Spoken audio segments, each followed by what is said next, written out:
Bangladesh has been rocked by unrest this week. Earlier this Saturday, AFP news agency reported that police in the capital Dhaka had fired live rounds at protesters. There's growing international concern over the bloody crackdown by police and the army. Unrest was sparked by student-led protests against government job quotas. That anger has since snowballed into a wider movement, and the security response, too, has been significantly ramped up. Let's speak to our regional correspondent, Navodita Kumari, standing by. Hello to you, Navodita. What's the latest information you have this Saturday? We now know the number of casualty remains at a shocking figure. Over 100 people have been killed, given the fact that on Wednesday, the death toll was only at 6, and on Thursday, 22 people were killed, following dozens others who were killed on Friday. So this increasing number of deaths so fast is really shocking. We know that the telecommunication services remain disrupted, the internet is cut. The media houses are not able to broadcast stories. Amongst the injured, there are also journalists, and one journalist was also killed. Over 25,000 people have been injured in this violent protest.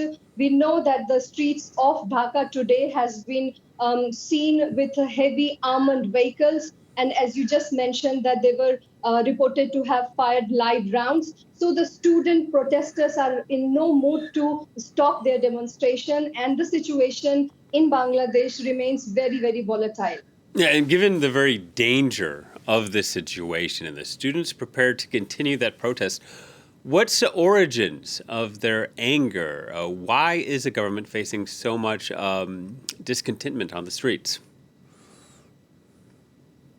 It started when last month the Supreme Court reinstated a suspended quota system under which 56% of the government jobs are reserved under various quotas, but the student protesters are urged with a 30% reservation for the children and even the grandchildren of war veterans who fought in the Bangladesh's liberation war in 1971. They say that their selection should be based on merit and not on these unfair quota system.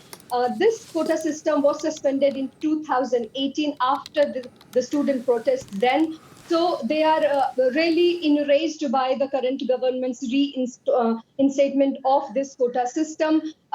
They are saying that they are facing huge challenges because of growing inflation, and there are various economic challenges the country is facing, including its debt obligation and increasing unemployment. So the present protest is coming from a combination of various socio-economic and political factors, and it has been building up for quite some time. People are not very happy with the fourth term of the Prime Minister Sheikh Hasina, and many are calling her an authoritarian leader. So that's why this whole protest has been building up, and they are really angry at the government and the way they are handling this protest. Indeed, it sounds like a perfect storm. Navodita, thank you very much. Navodita Kumari reporting.